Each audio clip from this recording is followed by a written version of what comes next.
प्यारे बच्चों नमस्कार। आप सभी का स्वागत है हम सभी के प्यारे से YouTube channel RBSC physics classes पर। अपन चैप्टर नंबर सेकंड पढ़ रहे हैं और चैप्टर नंबर सेकंड कंप्लीट है मेरी तरफ से। थ्योरी, डेरिवेशन, न्यूमेरिकल सब कुछ। अब इसमें एक दो एग्जाम्पल मेरे को लगे कि इनको करवा देना चाहिए। जैसे आपका एग्जाम्पल नंबर 2.8, ये थोड़ा सा डिफरेंट एग्जाम्पल, ऐसा न्यूमेरिकल अपने कहीं किया नहीं, ना तो पीछे ना मैंने करवाया, तो इसको मैं करवाने जा रहा हूँ। तो इसके साथ में आपको तीन न्यूमेरिकल करवाना। 2.7 ऐसा मैंने न्यूमेरिकल करवा दिया, घन के लिए करवाया था, किसके लिए, गोले के लिए। 2.8 जो मेरे को लगा कि इसके जैसा न्यूमेरिकल अपने किया नहीं, 2.9 भी कर लिया इसके जैसा, लेकिन करवा देते हैं। और 2.11 करवाने का मकसद ये है कि 2.11 अपना बोर्ड एग्जाम 2020 में पूछा हुआ सवाल है। थोड़ा सा वहाँ पे डेटा चेंज किया था। यहाँ पे बुक में उसकी त्रिज्या 0.10 मीटर दे रखी है और वहाँ पे उन्होंने व्यास कर दिया 0.30 मीटर। उससे कोई फर्क पड़ेगा नहीं आंसर के ऊपर। तो ये सवाल 2020 में बोर्ड एग्जाम में पूछा हुआ सवाल, इसलिए 2.1 इसलिए करवा रहा हूँ। 2.8 मकसद है मेरा करवाना, 2.7 2.9 करवा रहा हूँ साथ में, और 2.11 इसलिए करवा रहा हूँ कि बोर्ड एग्जाम 2020 के अंदर पूछा हुआ सवाल है। तो पहले अपन 2.7 एग्जाम्पल करते हैं।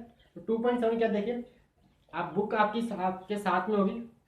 एग्जाम्पल नंबर 2.7 क्या है कि चित्र अनुसार एक बिंदु आवेश क्यू एक अर्धगोलीय पृष्ठ के केंद्र पर स्थित है। तो पृष्ठ से पारित कुल विद्युत फ्लक्स मान ज्ञात कीजिए। पृष्ठ से निकलने वाला कुल विद्युत फ्लक्स ज्ञात कीजिए। क्या है कि एक बिंदु आवेश है। सवाल number Q, example number 2.7 solution. Example number 2.7 solution क्या बोल रहा है कि एक बिंदु आवेश है, वो अर्धगोले के, एक बिंदु आवेश है वो अर्धगोले के केंद्र पर रखा हुआ। कहां पे रखा हुआ है? अर्धगोले के केंद्र पर रखा हुआ है। तो इस गोले से पारित कुल विद्युत फ्लक्स क्या होगा, ये अपने को निकालना है। तो बच्चों क्या करना होता है, गाउस के नियम में सममिति के लिए आवेश को अपन कहां रखते हैं? सेंटर पे रखते हैं। कहां पे रखते हैं? केंद्र पे रखेंगे। तो देखो यहाँ भी सममिति के लिए जितना ये अर्धगोला नीचे, ऐसा ही इसके ऊपर एक अर्धगोला और रख देते हैं। क्या रख देते हैं? इसके ऊपर एक गोला और रख देते हैं अर्धगोला से। आगे समझ, ऐसा अर्धगोला इसके ऊपर और रख दिया। इससे क्या होगा, ये आवेश किस में आ जाएगा? सेंटर में आ जाएगा। तो यहाँ से फाई कुल कितना होगा? फाई कुल कितना हो जाएगा भाई? किसी भी बंद पृष्ठ से निकलने वाला कुल विद्युत फ्लक्स गाउस के नियम से क्या होता है? Q upon epsilon naught. तो इस पूरे से इतना निकल रहा है, तो फाई फाई अर्धगोला कितना आएगा? फाई अर्धगोला क्या आएगा भाई? पूरे से निकल रहा है ये, तो अर्धगोला में आधे से कितना निकलेगा? Q अपॉन एप्सिलॉन बाई 2, यानी Q अपॉन 2 एप्सिलॉन नॉट। वही सेम घन की तरह वाला। तो इसका आंसर ये क्लियर। सममिति के लिए एक गोला ऊपर और रख दो, अर्धगोला। ठीक है, पूरे से Q अपॉन एप्सिलॉन, तो आधे से 2 का भाग दे दिया। ठीक है, ये सवाल कंप्लीट। 2.8 आइए, यही मकसद है सवाल नंबर करवाने का। मेन उद्देश्य मेरा 2.8 ही था यहाँ पे। तो सवाल नंबर 2.8 आप पढ़िए, इसको मैं सोल्व करवा दूँ। यहाँ आपने आसान था ये, तो ठीक है, आता होगा सभी को, मैंने बता दिया। नहीं तो फिर पॉज करके आप नोट कर लो, वापस सुनिए, समझ में आया तो। एग्जाम्पल नंबर 2.8, एग्जाम्पल नंबर 2.8 देखो। एग्जाम्पल नंबर 2.8 क्या है? ठीक ठाक सवाल है बोर्ड के लिए भी।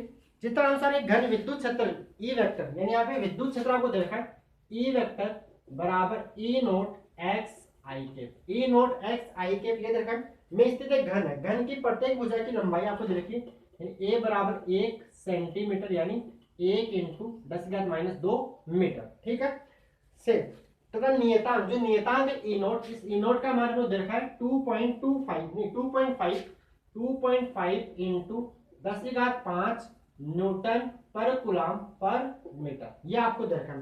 घन से पारित कुल विद्युत फ्लक्स एवं घन द्वारा परिबद्ध आवेश निकालें। अगर फ्लक्स निकल गया तो आवेश पर निकाल लेंगे। तो क्या निकालना है? इस घन से निकलने वाला कुल फ्लक्स। डायग्राम भी दे रखा है, सवाल में डायग्राम भी दे रखा है। मान लो डायग्राम नहीं तो बना लेंगे। यहाँ पे डायग्राम भी दिया। डायग्राम क्या है कि ये घन है, ये यहाँ पे क्या है? घन। ऐसा बना के दे रखा है कि ये घन है।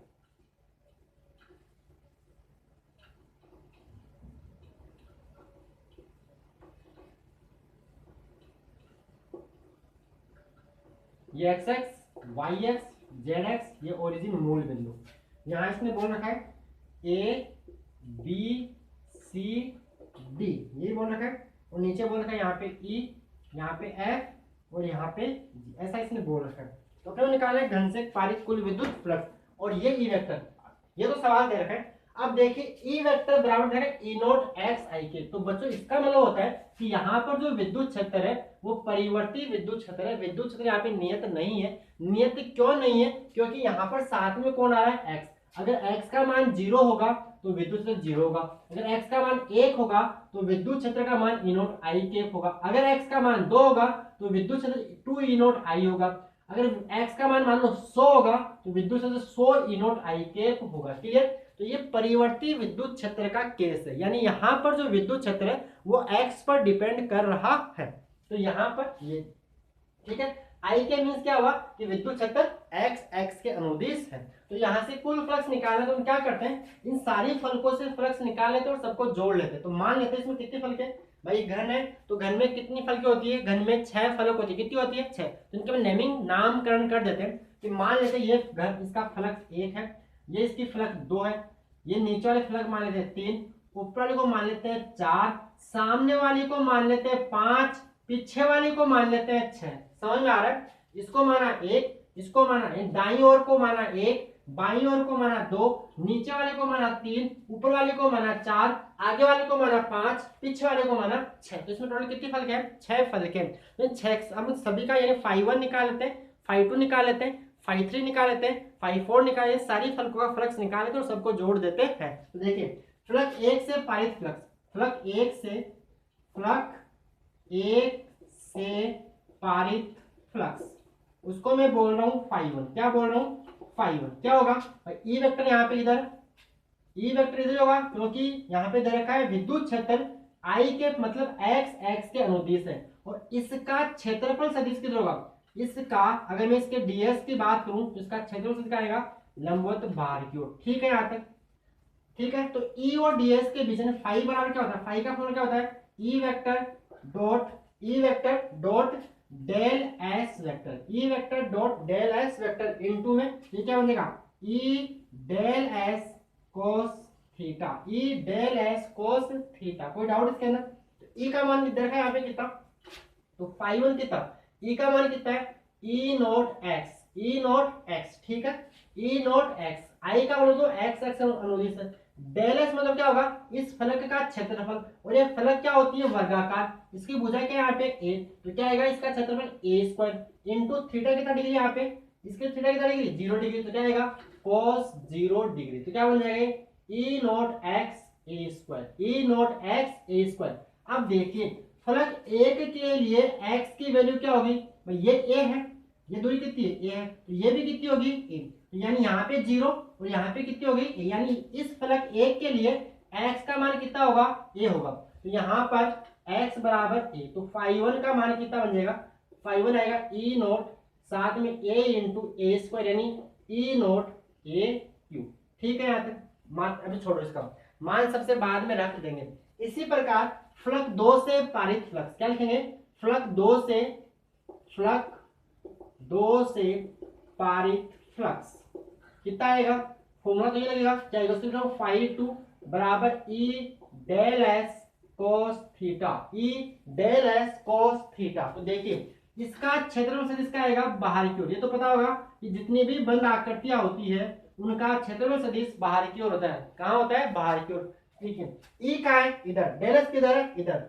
और मतलब विद्युत थीटा क्या होता है? विद्युत क्षेत्र सदिश और क्षेत्रफल सदिश के बीच का कोण। तो कोण कितना डिग्री हो गया यहाँ पे? 180। कैसे? कि विद्युत क्षेत्र एक्स के अनुदिश है जबकि क्षेत्रफल सदिश माइनस आई में, यानी माइनस एक्स में। तो यहाँ पे क्या आएगा? φ2 क्या बन जाएगा? ई डेल एस कितना? डेल एस आएगा यहाँ पे ए स्क्वायर इंटू कोस 180 डिग्री। ई का मान कितना है? ई का मान है E naught x into a square, और यहाँ पे क्या आएगा? माइनस, यानी minus E naught x into a square. यहाँ तक क्लियर? लेकिन इस फलक 2 के लिए x का मान 0 है। कितना है? 0, क्योंकि फलक तो यहाँ मूल बिंदु पे रखा हुआ है। तो यहाँ पर x बराबर कितना है? 0। x बराबर कितना है? 0। तो यहाँ पर अगर x का मान 0 रखेंगे तो φ2 का मान कितना बन जाएगा? e into minus E not into 0 into a square, यानी यहाँ से फ्लक्स कितना बन गया? 0। कितना बन गया? 0। क्लियर है यहाँ तक? और यहाँ तक तो हमने ये कहाँ से आ गया भाई? cos 180 माइनस है, सब कुछ कर लिया, लेकिन फ्लक्स 2 के लिए x का मान 0 हुआ, इसलिए फ्लक्स 0। क्लियर यहाँ तक? अब आते हैं फ्लक्स 3 के ऊपर। किसके ऊपर? फ्लक्स 3 से पारित फ्लक्स। फ्लक्स 3 से पारित फ्लक्स क्या होगा? देखिए इसको लिख रहा हूँ φ3। क्या लिख रहा हूँ? φ3। देखिए इसका डेल एस वेक्टर कहाँ आएगा? नीचे की ओर। कहाँ आएगा? इसको ds लिख दो, ds वेक्टर कहाँ आएगा? नीचे की ओर। जबकि विद्युत क्षेत्र यहाँ पे क्या है? x के अनुदिश। तो विद्युत क्षेत्र सदिश और क्षेत्रफल सदिश के बीच कोण कितना डिग्री हो गया, 90 डिग्री। तो यहाँ से फाई 3 क्या बन जाएगा, ई वेक्टर डॉट यानी सीधा E del S cos theta, लेकिन यहाँ पे थीटा कितना बन गया 90 डिग्री, तो ई डेल एस कोस 90, कोस 90 का मान कितना होता है 0, तो क्या बन जाएगा ई डेल एस इंटू 0, यानी कुल मिला सारा क्या आ गया 0। फाई 3 का मान है, दिस इंप्लाइज फाई 3 भी क्या हो गया 0। इसी प्रकार अगर आप चौथी फ्लो को देखो, इसका डेल एस वेक्टर कहाँ आएगा ऊपर की ओर, कहाँ आएगा ऊपर की ओर।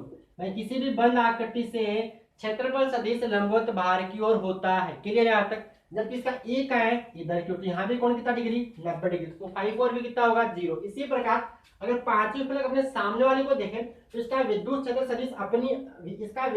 सदिश अपनी ओर होगा, जबकि इसका विद्युत क्षेत्र इसका क्षेत्रफल सदिश अपनी ओर होगा, जबकि विद्युत क्षेत्र का है एक्स में। तो विद्युत क्षेत्रफल सदिश ये रहा मार्कर की ओर और विद्युत क्षेत्र का है एक्स में, तो कोण कितना डिग्री बन गया 90 डिग्री। तो यहाँ पे क्या होगा फाइव फाइव भी कितना आएगा 0। इसी प्रकार छठी फलक लिखिए यहाँ रखिए, लेकिन पीछे तो इसका क्षेत्रफल सदिश क्या होगा बाहर की ओर उधर, जबकि विद्युत क्षेत्र का है एक्स में, तो यहाँ पे कोण कितना बनेगा 90 डिग्री। तो इसी प्रकार 5 4 5 5 5 6 यानी चौथी पांचवी और छठी फलक से पारित फ्लक्स भी 0 होगा। तो क्या लिखेंगे यहाँ पे इसी प्रकार, क्या लिखेंगे इसी प्रकार मतलब जैसे हमने 5 3 निकाला उसी प्रकार 5 3 यानी 5 4 बराबर 5 5 बराबर 5 6 बराबर 0। तो कुल फ्लक्स क्या होगा, तो घन से पारित कुल फ्लक्स क्या होगा, उसको 5 बोले थे, 5 1 plus 5 2 plus 5 3 plus 5 4 plus 5 5 plus 5 6, clear.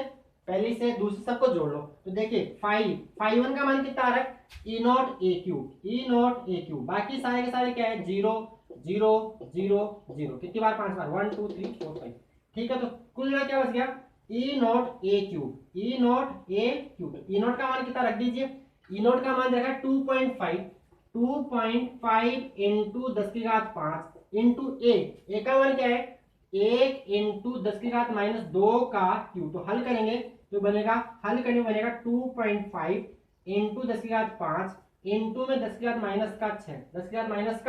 -6 clear. तो देखो 5 प्लस का माइनस तो क्या बनेगा 2.5 इंटू 10 की घात -6 यानी 0.25 वोल्ट पर मीटर लिख दो, या फिर न्यूटन मीटर स्क्वायर पर कूलम, दोनों मात्रक है, या तो न्यूटन मीटर स्क्वायर पर कूलम लिख दो फ्लक्स का मात्रक और वोल्ट पर मीटर दोनों। तो इसका आंसर है 0.25 वोल्ट पर मीटर, ये आंसर है 0.25, ये आ रहा है 0.25। बुक में आंसर जो मात्रक इसका लिखा है वो न्यूटन मीटर स्क्वायर पर कूलम लिखा है, तो दोनों सही है। तो 0 ये तो हो गया कुल फ्लक्स, क्लियर। आई होप आपको समझ में आया होगा, मैंने इसको इसी तरीके से समझा दिया आपको, बिल्कुल क्लियर।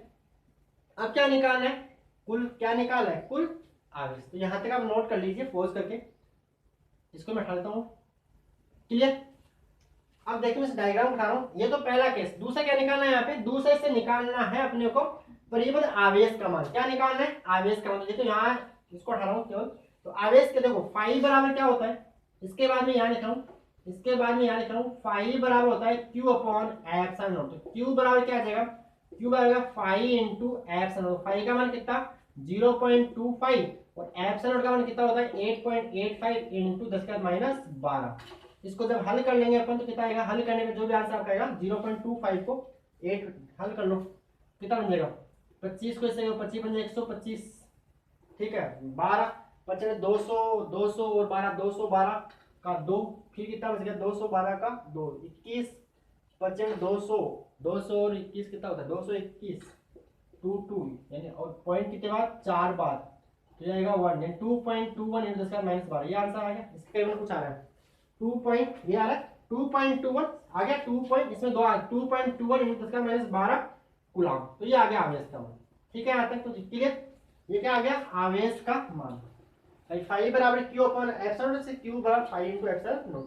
तो आप पोस्ट इसको नोट कर लीजिएगा, आई होप आपको बात समझ में आई होगी। इसके बाद देखते हैं एग्जांपल नंबर 2.9, ये यहाँ तक एग्जांपल नंबर 2.9 क्या बोल रहा है, ये बोल रहा है कि एक अर्धगोलाकार बिंदु किसी एक समान विद्युत क्षेत्र ई में रखा है, इसके वर्कर पृष्ठ से संबद्ध फ्लक्स क्या है, यदि इसमें दो केस है, यदि विद्युत क्षेत्र पहला इसके आधार के समांतर हो, दूसरा इसके आधार के लंबवत हो। तो अपन एग्जांपल नंबर 2 को सोल्व करने की कोशिश करते हैं। आइए देखिए, आइए पहले बच्चों देखते एग्जाम्पल नंबर 2.9। और आपको मेरे हिसाब से क्लास अच्छी लग रही होगी। अगर फिर भी कोई डाउट है तो आप कमेंट बॉक्स में मेरे को जरूर बताइएगा। जो भी आपकी समस्या है, कुछ भी है, बुक से रिलेटेड या बोर्ड से रिलेटेड जो भी। तो सवाल नंबर 2.9, एग्जाम्पल नंबर 2.9 क्या बोल रखा है? एक अर्धगोलाकार बिंदु एक समान विद्युत क्षेत्र में रखा हुआ है। कि अर्धगोलाकार कोई बिंदु है, वो एक समान, ऐसा कोई अर्धगोलाकार बिंदु है, वो एक समान विद्युत क्षेत्र में रखा हुआ है। ठीक है, तो एक समान विद्युत क्षेत्र में रखा हुआ है, तो मैंने आपको बता रखा है कि अगर कोई भी बंद आकृति एक समान विद्युत क्षेत्र में रखी हुई है और उस बंद आकृति के अंदर आवेश 0 है, तो उस बंद आकृति से निकलने वाला कुल फ्लक्स 0 होगा। ये बात ध्यान रखना। अगर किसी कोई भी बंद आकृति एक समान विद्युत क्षेत्र में रखी हुई है और उस बंद आकृति के अंदर कोई आवेश नहीं है, तो उस बंद आकृति से निकलने वाला कुल फ्लक्स 0 होगा। तो आइए बच्चों इसी कंसेप्ट को काम में लेकर इस सवाल को हम सोल्व करने की कोशिश करते हैं। तो पहला केस इसका क्या है कि जब विद्युत क्षेत्र इसके आधार के समान, जब विद्युत क्षेत्र इसके आधार के समांतर हो। एक बार मार्कर चेंज करो। जब इस विद्युत क्षेत्र इसके आधार के समांतर हो, मतलब विद्युत क्षेत्र कैसा है? इसके आधार के समांतर, ऐसा है विद्युत क्षेत्र इसके आधार के समांतर। ठीक है, तो देखिए इसको अपन, यहाँ दो भाग है, इसको अपन बोलेंगे वक्राकार, यानी ये इसका आधार, इसको मैं बोल रहा हूँ बेस, और इसको मैं बोल रहा हूँ सी। सी मतलब कर्व, मतलब वक्र, बी मतलब बेस। तो अगर इस कुल की बात करूं तो five C plus five B बराबर 0 क्यों आ गया? ये क्यों लिखा? क्योंकि कोई भी बंद आकृति अगर एक समान विद्युत क्षेत्र में रखी हुई होती है तो उससे निकलने वाला कुल फ्लक्स 0 होता है। तो देखिए यहाँ से ये 0 इसलिए आ गया। अब देखिए यहाँ से मैं पहले निकालता हूँ, पहले कहता हूँ 5 बेस। 5 बेस कितना होगा? देखिए इसका क्षेत्रफल सदिश कहाँ आएगा? बाहर की ओर, इधर आएगा, जबकि इसका विद्युत क्षेत्र कहाँ है? इधर की ओर। तो विद्युत क्षेत्र सदिश और क्षेत्रफल सदिश के बीच कोण कितना डिग्री हो गया? 90 डिग्री। तो इस केस में बेस मतलब आधार से निकलने वाला फ्लक्स क्या होगा? E vector dot del S vector बराबर 5b बराबर E del S cos theta. तो यहाँ पे थीटा कितना बन गया? 90 डिग्री। तो 5b बराबर क्या बन जाएगा? ई डेल एस कोस 90, और कोस 90 की वैल्यू आप जानते हो बच्चों क्या होती है? 0। तो ई डेल एस इंटू 0, तो 5b कितना आ गया? 0। अगर 5b 0 आ गया तो यहाँ से 5 से निकालते हैं, 5c मतलब वक्राकार पृष्ठ से फ्लक्स। तो 5c बराबर क्या है? Minus 5b। तो 5c बराबर क्या आ जाएगा? माइनस 0। 5c भी क्या आ जाएगा यहाँ पे? इस टाइम 0 होगा।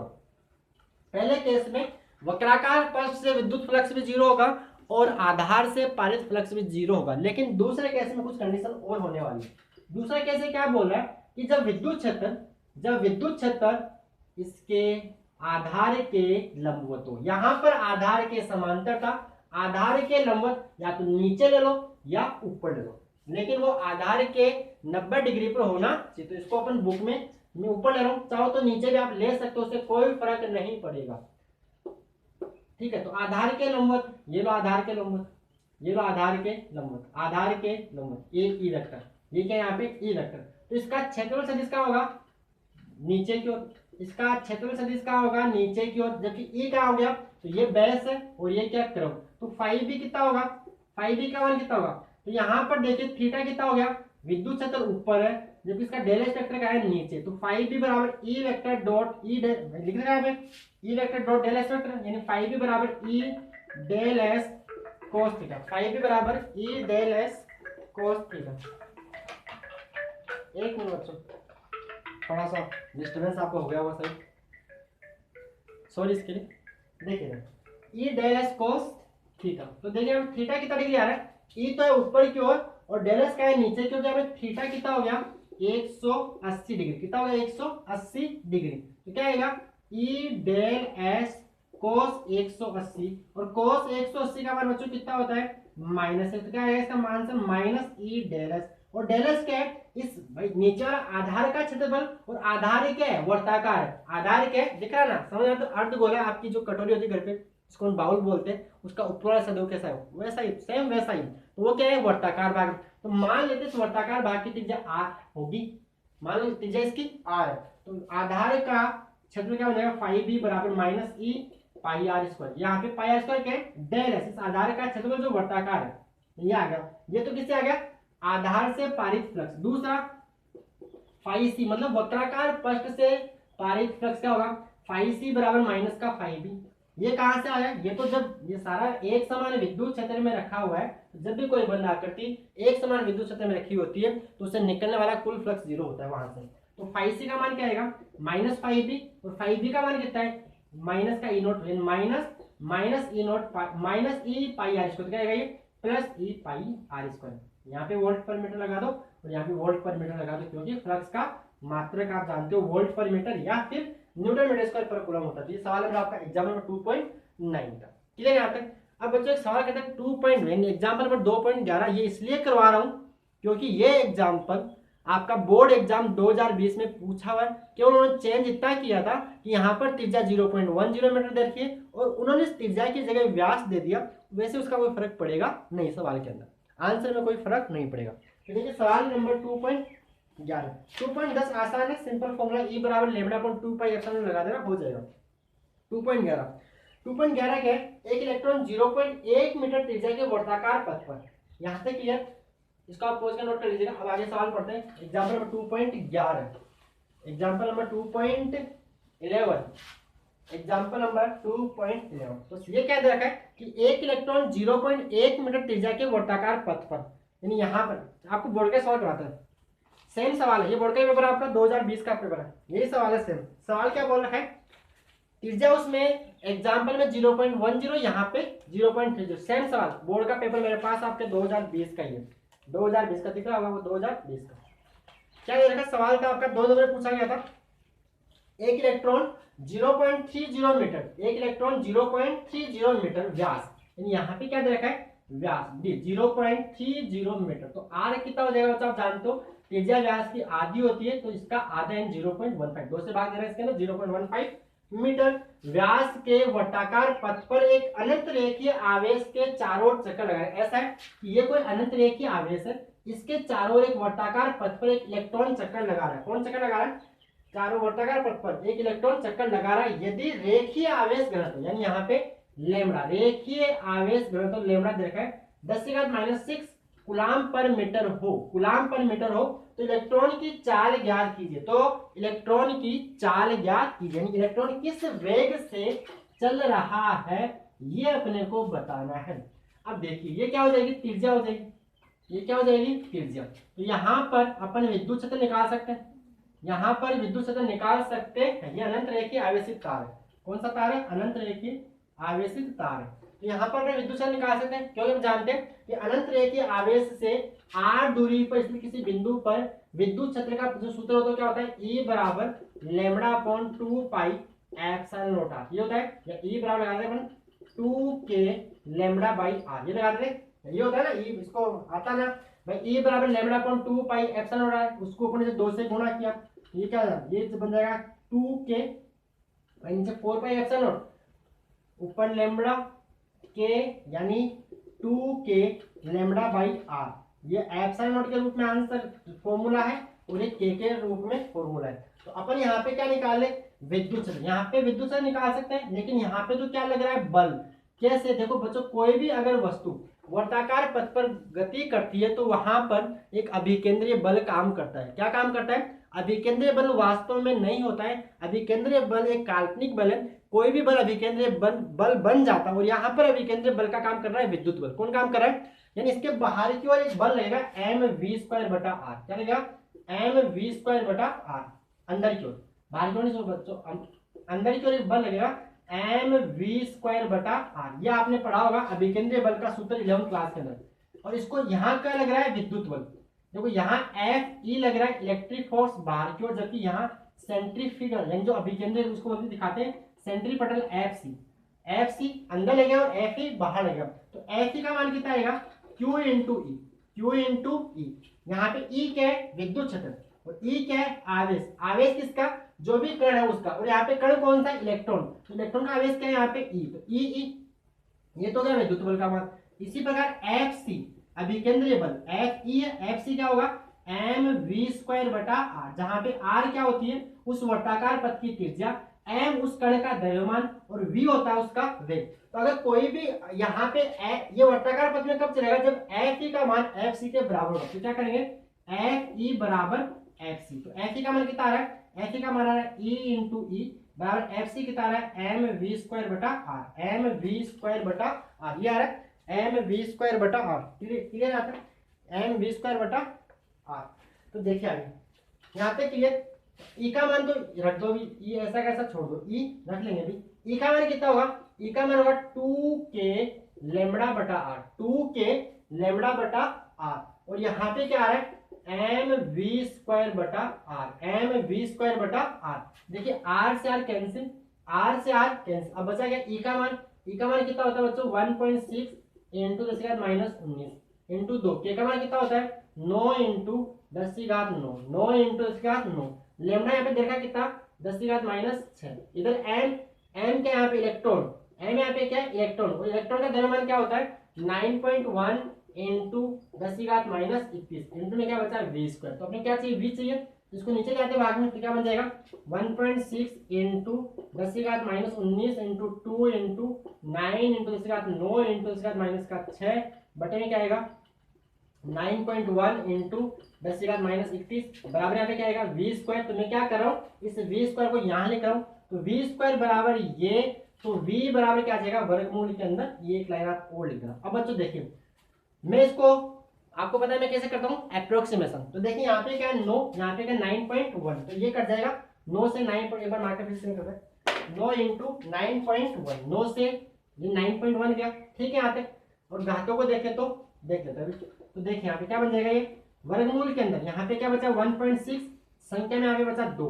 घातों की बात करें तो माइनस का 19 और प्लस का 9 कितना बचेगा माइनस का 10, कितना बचेगा माइनस का 10, माइनस का 10 और माइनस का 6 माइनस का 16, माइनस का 16 और माइनस का 31, नीचे से ऊपर जाके क्या बन जाएगा प्लस का 31। कोई डाउट यहाँ तक, तो बन जाएगा वर्गमूल के अंदर 1.6 इंटू 2 इंटू 10 की घात -16 प्लस का 31 कितना बनेगा जी 10 की घात माइनस का 10 की घात माइनस, सही बोल रहा हूँ 16, माइनस का तो 16 और प्लस का 31 कितना बनेगा 6 में से 1 गया 5 और इधर कितना बनेगा 16 और 31, 16 15 बचेगा 10 की घात माइनस का 15। तो देखिए यहाँ पे कितना बन जाएगा 10 की घात -15 और यहाँ पे गलत हो गया कहीं पे माइनस का 16 और 1 मिनट माइनस का 16 प्लस का 31 14 और यहाँ पे 15, ठीक है ये आ रहा है माइनस का 15, माइनस का 15 आ रहा है, लेकिन थोड़ा सा देखते हैं क्या मिस्टेक, माइनस का 15 नहीं बच्चों प्लस का 15, ठीक है माइनस माइनस चिन्ह में करते हुए यहाँ पे देखो क्या माइनस का 16 प्लस का 31 प्लस का 15। कोई डाउट इसके अंदर, ये प्लस का 15 आएगा, यहाँ पे चिन्ह माइनस का 16 प्लस का 31, ये गलती माफ कर देना, ठीक है थोड़ी सी गलती हो जाती है बच्चों से माइनस का 16 प्लस का 31, तो क्या आएगा वर्गमूल के अंदर 16 देखो इंटू 10 की घात 15। अब देखिए इसका नीचे 10 लगेगा, यहाँ से आप पॉइंट रहो नीचे 10, तो यहाँ से घात कम हो जाएगा, यहाँ पे क्या आएगी 10 का 40। तो देखिए 16 का वर्गमूल 16 में कितना होगा 4, कितना होगा 4 इंटू में क्या आएगा √2 इंटू में 10 की घात 7, 10 की घात भाई वर्गमूल से बाहर 7 14 कितना आएगा 7। अब देखते हैं 4 √2 में कितना होता है 1.414 इंटू 10 का 7। हल करेंगे तो 4 चौक 16, 4 एकम 4, 4 एकम 4 और 1 5, ठीक है 4 चौक 16, ठीक है 4 चौक 16, फिर 4 एकम 4 और उधर से 5, यानी क्या आएगा 5.656 इंटू 10 का 7। इन जो आपका आंसर आ रहा है वो आ रहा है v बराबर 5.6 इंटू 10 की घात 7 मीटर पर सेकंड। इसको कैलकुलेशन ऐसे आसान कर लिया करो। तो ये सवाल आपका बोर्ड एग्जाम 2020 का सवाल है, वो कितने नंबर का 2 नंबर का सवाल था, ठीक है ये आसान सवाल था, आसान था बस एफ ही बराबर एफ सी, ये यहाँ पे कंसेप्ट था। अगर किसी को एम वी स्क्वायर बटा आर नहीं होगा तो वो दिक्कत हो सकती है। अभी केंद्रीय एम वी स्क्वायर बटा आर, उसको यहाँ पे बैलेंस कौन कर रहा है विद्युत बल, बाहरी की ओर और अंदर की ओर, यानी ये दोनों बल बैलेंस होंगे तभी वर्ताकार पथ पर गति कर पाएगा। तो बच्चों आपको ये वीडियो शायद अच्छी तरह से समझ में आया होगा। अगर आपको वीडियो अच्छा लगा तो इस चैनल वीडियो को लाइक कीजिए और चैनल को सब्सक्राइब कीजिए और अपने दोस्तों के साथ भी इसको शेयर कीजिए। और आपको कोई लग रहा है कि कुछ कम ज़्यादा है, स्पीड कम ज़्यादा, वो आप कर सकते हो। फिर भी कोई आपकी डाउट होती है तो आप कमेंट बॉक्स में मेरे को जरूर बता दिया करो। धन्यवाद।